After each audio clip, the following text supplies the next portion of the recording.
The killing of Shakatasura and Trinavrata. At the age of 3 months, Krishna rolled over and crawled out of the house. To commemorate this event, Yashoda observed a special ceremony.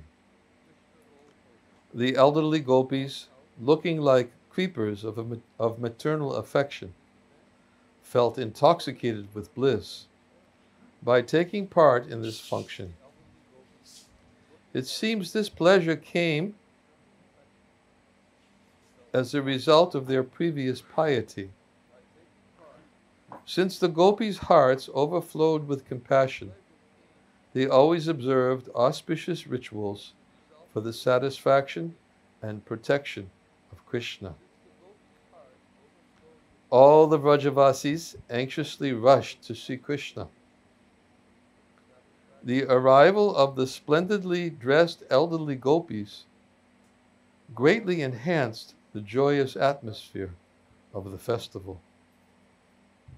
Yashoda and other gopis smeared oil on Krishna's body to celebrate the auspicious occasion of his leaving home for the first time to crawl about on his hands and knees.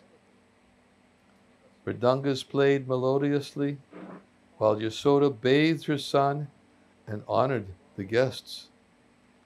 Krishna Kumar looked extremely beautiful after his auspicious bath and the application of kajal to his lotus eyes. Vrajeshwari Yashoda pleased all her relatives by performing the traditional family rituals. Vrajaraj Nanda also relished boundless happiness during the festival. As an expert in domestic affairs, Rohini remembered her husband and distributed charity to all the guests. Afterwards, Yashoda put Krishna to rest on a soft mattress, which was whiter than powdered camphor, in an ornately decorated cradle, which she placed under a handcart. Mother Yashoda worshipped the guests while Krishna rested peacefully. Melodious music from rumbling mridangas, bheris, dundubis, and other instruments filled the air. The waves of music produced by the talented musicians sweetened all directions. Satisfied Brahmins recited Vedic hymns to bless the child. Yasodanandan, whose beauty personified, started crying due to hunger and the desire to drink Yasoda's breast milk. But Vrajeshwari could not hear him due to the loud music and singing. At this time, Krishna decided to kill Shakatasura, a demon who was hiding in the cart under which he lay. Opening his joyful eyes, Krishna simultaneously destroyed the cart and killed the demon by playfully kicking his feet. Without any effort, Krishna vanquished that demon with his tender feet, which were unlimitedly beautiful and softer than the petals of a lotus flower. These were not the thunderbolt nails he used to kill Hiranyakashipu, nor were they the legs he extended throughout the universe in his Vamana incarnation. The gentle tinkling of Krishna's ankle bells increased the splendor of his delicate little legs. Although the cart stood considerably higher than the child, Krishna easily kicked the wheel of the cart with his feet. The brass pots on the cart made a tremendously loud sound as they tumbled over the ground. From the force of Krishna's kick, The wheels split from the axle. The hubs and spokes fell apart, and the handcart collapsed. Everyone's heart stopped when they heard the shattering sound of Shakatasura falling down dead. Thinking that Krishna may have been hurt, the Vrajavasis, filled with anguish, their hearts overwhelmed in fear, they anxiously rushed to the spot. With great anxiety, they met Krishna and said, "Alas! Is this the beginning of some imminent danger?" This cart represented auspiciousness, since it remained in their house for so long without moving. How did this cart suddenly become inauspicious? This perfect boy is the sum total of all pious activities. Although many heavy brass pots crashed down, none of them touched the tender limbs of Krishna, whose glossy body is smeared with musk. O Lord of Vrindavan, Nanda Maharaj, in any assembly you are the natural leader, and along with your wife Yasoda, you are the embodiments of all fortune. Our words fail to describe the extent of your wonderful glories. Thus the Vrajavasis praised the king of Vrindavan. The cowherd boys met their parents and described the heroic deeds of Krishna in broken language. They said, "It is not his fault. He felt hungry and started crying loudly for some milk. When he did not get any, then why blame him if he did something wrong? You should not scold him. Unless driven by the wind, how can a lotus bud move?" Similarly, the cart broke and fell to the ground because Krishna kicked it with his legs while crying. Assuming there must be some unknown cause, the elderly persons did not believe the statements of the children. Fearing that the death of Shakatasura must have brought some danger to his son, Yasodarani fell down on the ground. Rohini and the gopis affectionately picked up Yasoda and pacified her with the good news about Krishna's safety. By their comforting words, Yasoda regained her senses and wiped away her tears. Mother Yasoda said, "Alas, my 3-month-old baby, whose body is softer than butter, has suffered so much." Suddenly, this cart broke and fell upon my son. Since my heart did not stop upon hearing about this, it must be harder than a thunderbolt. Shame on my motherly love. Alas, I am his mother in name only. The earth shook from the crashing of the cart, and the people became speechless. When that cart fell down around my child, he cried in fear, but did not get hurt. I guess it must be the result of my misfortune. Otherwise, why are such evil events occurring like Putana's visit and the breaking of the cart? Therefore, the auspicious king of Vrindavan must arrange to prevent any further calamities coming to my child. From this incident, I can only guess what further misfortune awaits me. Thus lamenting and feeling apprehensive, Mother Yasoda ran quickly to her son. She saw his attractive face conquering the effulgent beauty of the moon with its ever-increasing charm. Yasoda drowned in an ocean of sweetness when she placed Krishna on her lap. Surcharged with feelings of bliss, Yasoda's mind became pacified and free from worry. Nanda and Yasoda observed an auspicious religious ritual on behalf of Krishna Kumar, whose radiant body looked gorgeous. Although Krishna is the supreme Brahman, he appeared in Vrindavan as a boy with curly dark blue hair and a tender transcendental form. As Yasoda fondly fed Krishna with the milk dripping from her breasts, he gradually fell asleep. Then she tucked Krishna back in his bed under the cart, just as before. Rohini, the wife of Vasudeva, whose lustrous beauty surpasses all the women of heaven, engaged the Brahmins in chanting auspicious mantras to counteract the evil effects caused by Shakat Asura. Next section, Trinavarta vanquished. What was the ceremony they were celebrating?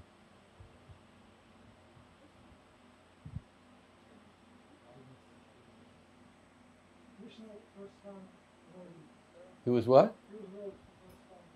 I can't hear you. Rolled. Crawled.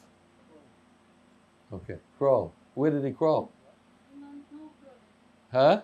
3 months no crawling, baby. 3 month old, this 3 months crawling. He said Rolled. roll, but he can crawl. But where did he go? Outside of the house. How many times had you done it? Huh? It was the first time. Yeah. Therefore, there was a ceremony. Pretty spontaneous ceremony. Every day's a festival.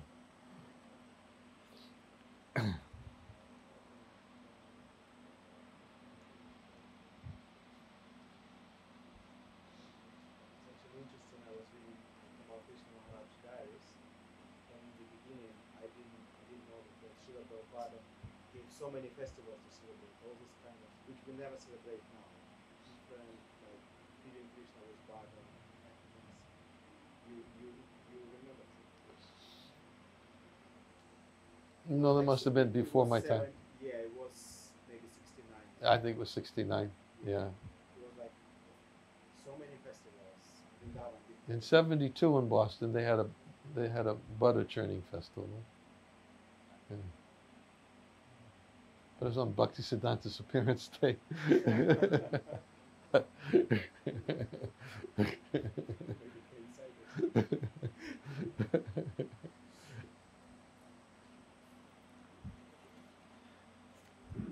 Trinavarta vanquished. One blissful day during Krishna's first year, Yasoda lifted up her resplendent, jewel-like son while passing through the main chamber of the palace. She lovingly fondled and caressed him with his perfect intelligence. Krishna immediately perceived some danger. Employing his Yogamaya potency, Krishna decided to reveal an ecstatic childhood pastime to show compassion to those rotting in the material world. When was this?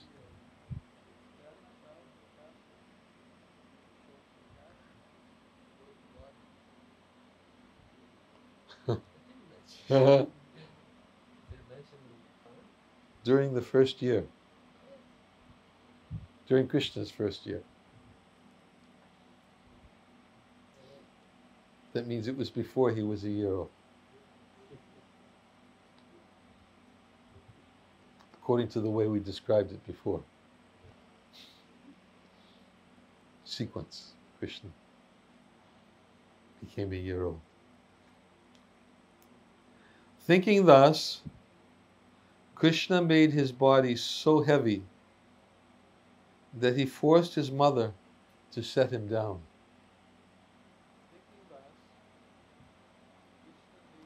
Mother Yasoda, who is worshipable by all the three worlds, suddenly felt very tired from carrying her heavy son. As a creeper hangs down from the weight of ripened fruits, similarly, Mother Yasoda bent over from the heavy weight of her maternal affection. Afraid of dropping her beloved son, Yasoda carefully sat Krishna down. Sat him down. Less than a year.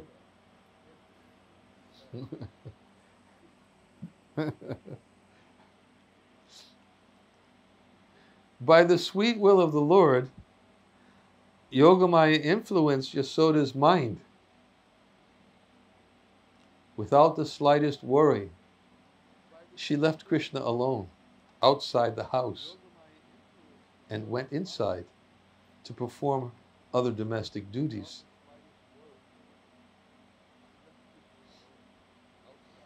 So many places it describes that. What? Huh? Sounds familiar? It's Yogamaya. It's Yogamaya. Please understand, it's Yogamaya. There's something about to happen, and that's why Yogamaya wanted it to happen.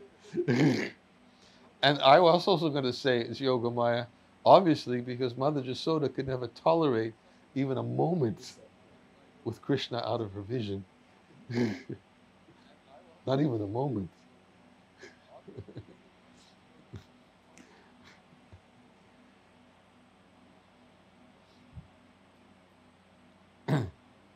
So,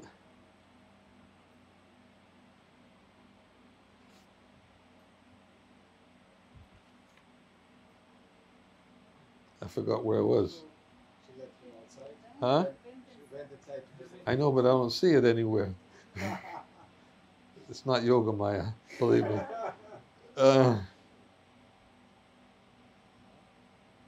Feeling apprehensive? Did I say that? Thus lamenting? No, she went inside to perform her domestic. Oh, I'm reading on the wrong section. That's what it was. Okay. Yeah, okay. Uh-huh. Without the slightest worry, she left Krishna alone outside the house and went inside to perform other domestic duties. Mother Yasoda had no idea that she had left Krishna in a dangerous position. Yasoda's bewilderment had no other apparent cause than the all-powerful manifestation of her son's majesty. Realizing her mistake upon entering the house, Yasoda quickly ran back to get Krishna. So she ran out, she ran in, and then she realized, what am I doing? How did I do this? I've never done this before. So she realized something, there's a momentary forgetfulness. And she immediately ran back.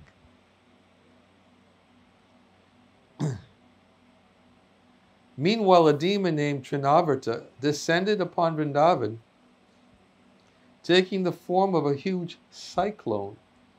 He terrorized all the people and animals. The whirlwind created by the demon seemed like an exhalation of hot breath from the wives of thousands of snakes, burning in separation from their husbands. It appeared as if the earth transformed into a blacksmith's bellows, emitting a loud sound in all directions. Or was it the ears of the elephants controlling the four directions, which look like large flat trays used for winnowing grain, flapping back and forth, causing the whole sky to fall down? ears of the elephants flapping. Sound, very large elephant ears flapping. The body of Trinavarta, full of high winds and a dense covering of dust, resembled the body of a diseased man infected with ignorance and passion due to fever and cough. Although a crooked person may externally show some sweetness, he will never let anyone enter his bitter heart. Though a crooked person may externally show some sweetness, he will never let anyone enter his bitter heart. Just as excessive wine drinking covers the intelligence and makes one go crazy, Trinavarta covered all directions with dense darkness. As a battlefield fills with darkness due to the movement of masses of elephants, similarly, Trinavarta's whirlwind body enveloped Vrindavan in a dense cloud of darkness. Trinavarta, an extremely powerful demon sent by Kamsa, disturbed the natural balance of the material world made of 5 gross elements. He converted the 3 worlds into one element.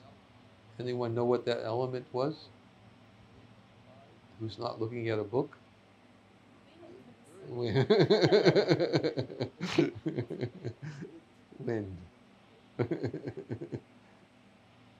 Very good.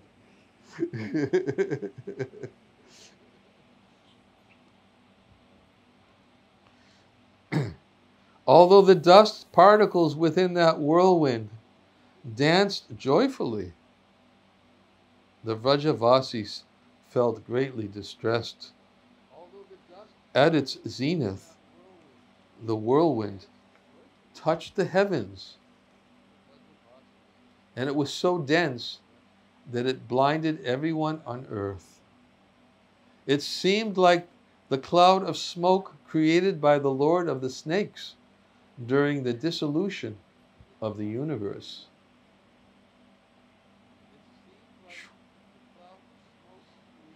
Intent on killing Krishna, Trinavarta quickly attacked with his powerful winds.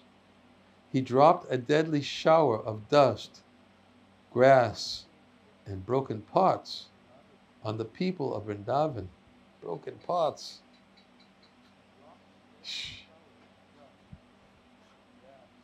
Mother Yasoda worried about her son's safety.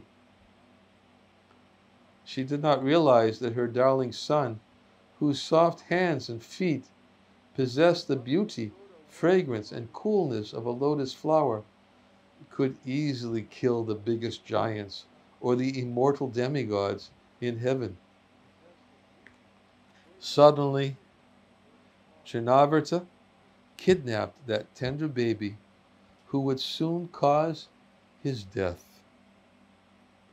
But Krishna, who is worshipped by Brahma, Shiva, and all the demigods, did not feel the slightest pain or distress.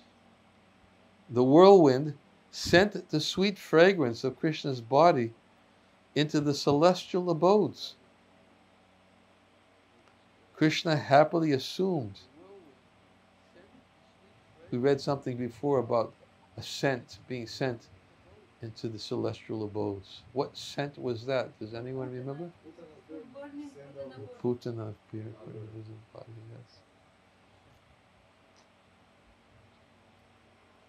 Krishna happily assumed a powerful feature while contemplating how to kill the demon. He had to think about it first. Of course, when he thinks about it, it's simply also his pastime, because he doesn't have to think about it. This is also described by Rupa Goswami. Krishna had to began looking for the cowherd boys. He didn't know where they were. After Brahma stole them. Krishna knew where they were. But he did it for Lord Brahma to make Brahma think that he bewildered Krishna. But actually, Krishna knew where the cowherd boys were. He doesn't have to. He knows all these things. So Krishna had to think about or contemplate how to kill the demon, but he knew how he was going to kill him. Trinavarta felt that he was carrying a fire bound in a cloth, a deadly poison within his throat, or death personified. To satisfy the celestial damsels desirous of his darshan, Krishna rode the whirlwind into the heavens.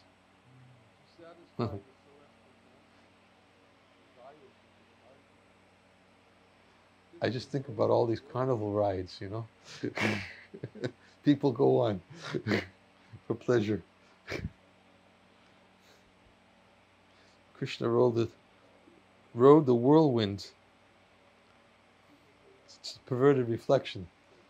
Krishna's riding the Trinavarta demon.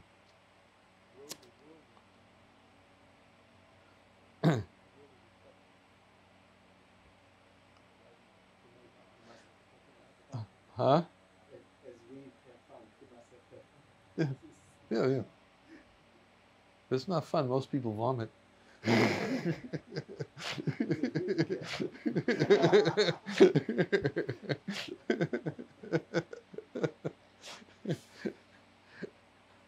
Or they ask themselves, or the person who's sitting next to them, are we having fun yet?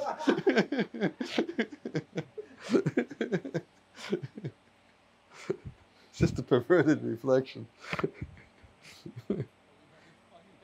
So, to satisfy a celestial damsels desirous of his darshan, Krishna rode the whirlwind into the heavens. So he did it for the pleasure of the celestial damsels, so they could catch a glimpse, get a darshan. That's why he did it.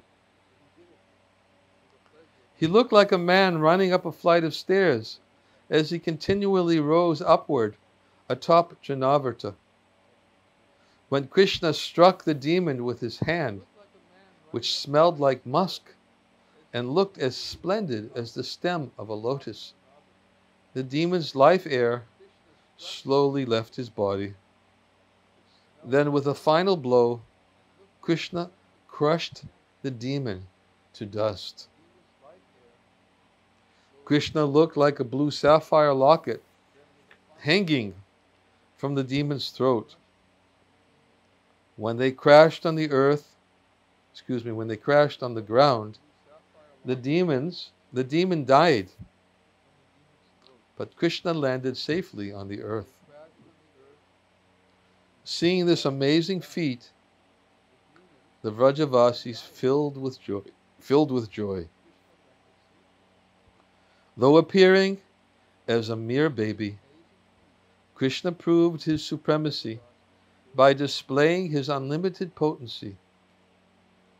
That great whirlwind demon, who showered dust, rain, and clumps of earth all over Vrindavan, touched Krishna's body and attained the supreme fortune of becoming eligible for liberation. Thus, Trinavarta did the best possible act to purify his family line. When Yasoda could not find her son after the cessation of the storm, her heart turned into a desert of lamentation. At that time, she lost all patience, and unconsciousness personified appeared as her only companion.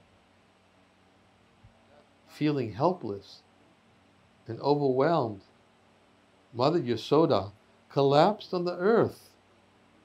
Though suffering immensely, Yasoda's faint breathing indicated that she still lived. Understanding her intense pain of lamentation, the Vrajavasis tried to revive Yasoda by sprinkling water on her face and speaking comforting words. They said, "O pious and learned lady, the extent of your good fortune is unlimited.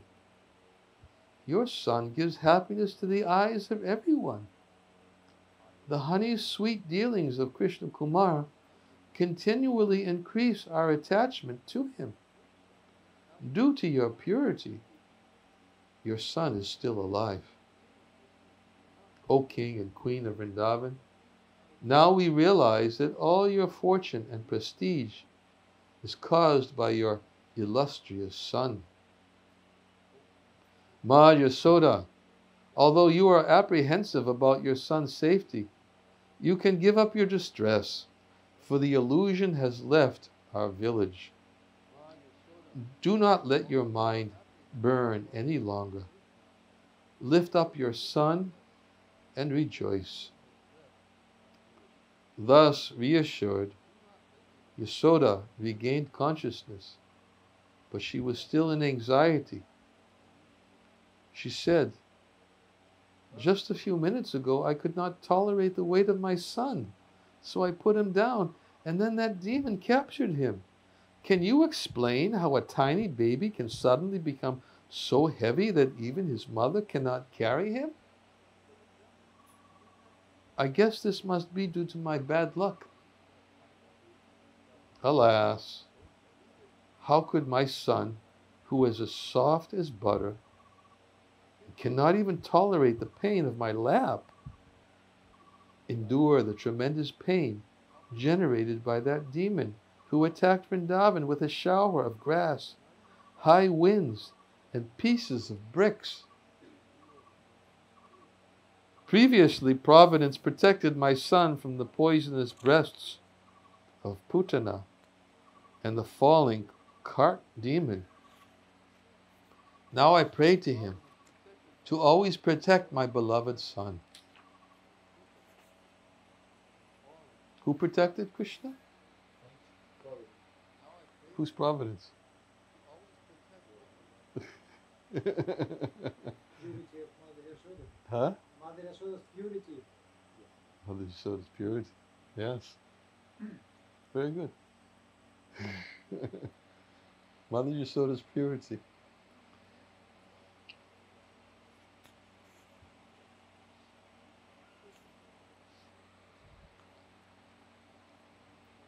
Of course, no, it's okay. Let's leave it at that.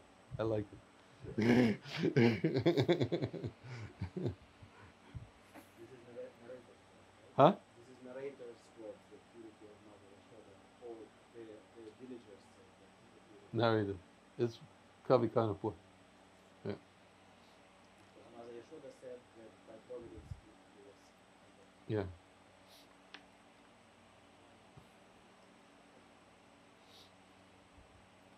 Previously, Providence protected my son from the poisonous breaths of Putana and the falling cart demon. Now I pray to him to always protect my beloved son.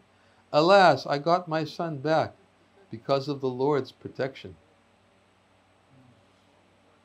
That's what I was going to say, but I didn't want to spoil. I liked it. Who's the Lord? Huh? Narayan.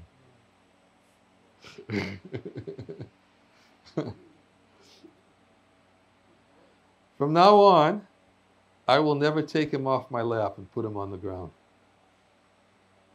Quickly help me find him. Quickly help me find my son. Where is he? Has the wind demon snatched him, carried him away? As long as I live, I will never again leave him outside alone. Saying this, Yasoda fell down unconscious. Sympathizing with the plight of Yasoda, the elderly gopis again tried to pacify her.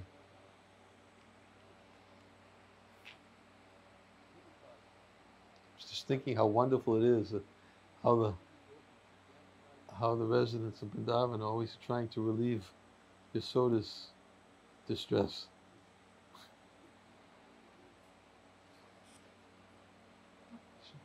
She gets distressed a lot, it seems.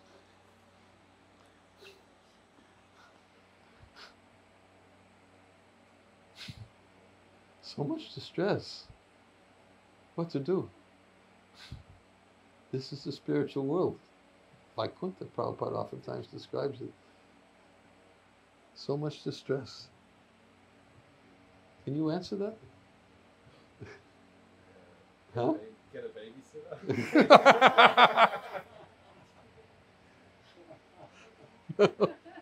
That's not what I was thinking. You were thinking about the distress.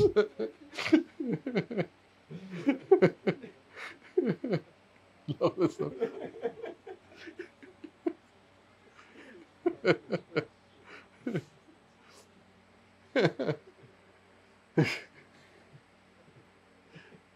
Hare Krishna, I asked the wrong person.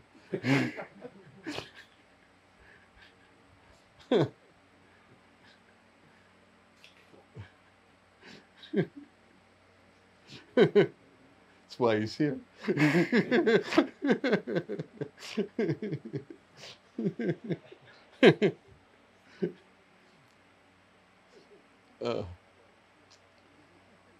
Due to the burning fire of lamentation, Yasoda's lotus face looked morose and took on the hue of a red lotus. Her sadness submerged the Vrajavasis in an ocean of distress. On the outskirts of the village, where he had previously played upon the breast of Putana, Krishna Kumar triumphed over his enemy by smashing him on the earth. This location brought success, just as victory is assured for one choosing a favorable constellation before fighting.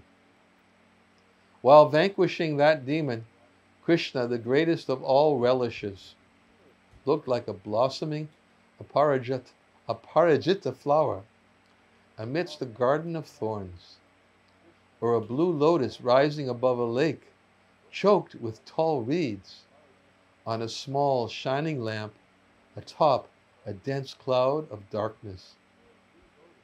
Krishna stood as the embodiment of transcendental knowledge amidst an ocean of ignorance. He resembled a river of nectar flowing in a desert, or a flower of personified bliss atop of a tree of misery. Seeing the beautiful blue baby in a safe position, the crowds gradually dispersed. One person commented, "This low-class, faithless demon has kept the demigods from blessing us with their association. Taking the form of a whirlwind, he prevented all auspicious acts and tortured Mother Earth. Finally, he destroyed himself by the reaction of his heinous sin of attempting to kidnap the Prince of Vrindavan. Since he did not even have enough piety to approach Krishna's house, he died outside of town instead." Someone else said, "Oh, look at this boy. He is the eternal Param Brahma and the Supreme Personality of Godhead. The effulgence of his unlimited opulence is always expanding. He is an invincible razor-sharp sword, annihilating the Asuric kings with his awesome power. From the very beginning, Krishna established the glories of his name by killing the Putana demon. It is he who freed everyone from distress by destroying Shakatasura. He also demolished that demon who terrorized the three worlds." Another Vrajavasi said, "Like King Indra, Nanda Maharaj must have performed severe austerities and done many good deeds to accrue such vast piety. As a result, Nanda Baba received a boon that enabled his son to defeat formidable asuras like Putana and others There is no other way to explain how all these demons met their death. Having accepted Krishna as the wealth of their lives, the Vrajavasis rejoiced upon finding him free from danger. Picking him up in their loving arms, they carried Krishna into Yasoda's inner chambers. The atmosphere filled with the happy news of Krishna's well-being. Witnessing the pleasure of the Vrajavasis also brought waves of bliss to the mind of Asurari, Krishna, the destroyer of demons. Observing this joyful pastime of Krishna, the elderly gopis smiled and said, "Hey Bhagavati, you are the worshipable? Hey Bhagavati, you are worshipable by everyone in the world. Due to your good fortune, your son is now safe and happy. Due to your such reassuring words greatly pleased the mind of Yasoda. When rain clouds forcefully pour water on a burned out forest, a fresh abundance of life reappears to beautify that forest with elegance and contentment."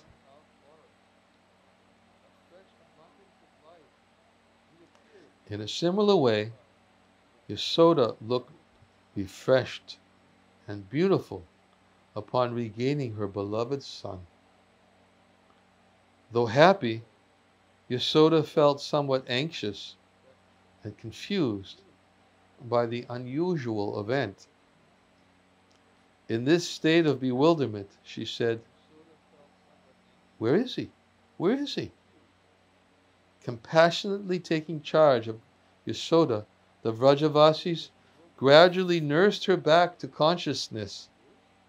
At that time, Yasoda's eyes looked like a pair of lotus flowers moistened with cool drops of dew. Her name, fame, and position surpass everyone in creation. Waking from her trance, Yasoda stood up and drowned in an ocean of joy upon beholding her all-attractive son. Other ladies glorified Krishna Kumara. "Hey Krishna, hey Krishna." A dying man receives new life by taking Sanjivani Ras. Similarly, Yasoda, who nearly died in separation, revived upon meeting her dearest son, Krishna. She felt she had retrieved an invaluable lost treasure. Sitting Krishna on her lap, she lovingly gazed at him with unblinking eyes. But being only semi-conscious, Yasoda could not relish the full bliss of Krishna's direct association. As her sleeping senses awoke in the service of her beloved son, she said, "Oh darling, from the time of your birth, you have caused so much trouble to your mother. Of course, this is not your fault, so how can I blame you? I am the one who left you outside and unprotected. This shows my heart is as dry as wood, and therefore I qualify as your mother in name only. But since I am known as your mother, you have never treated me cruelly. Although that demon kidnapped you because you of your innocence, you somehow escaped and returned. Oh my beloved, your love for me is unprecedented and transcendental. I should be punished for my grave mistake." Out of intense motherly affection, Mother Yasoda suckled Krishna with her breast milk and put him to rest. Although appearing in a human form to act as the son of Yasoda, Krishna Kumara eternally exists as the personification of transcendental bliss. That is the end of the chapter. The next one is a lot of really sweet Leela. But I'm not going to start it. I'm going to get up. And you're in charge, Doguranga.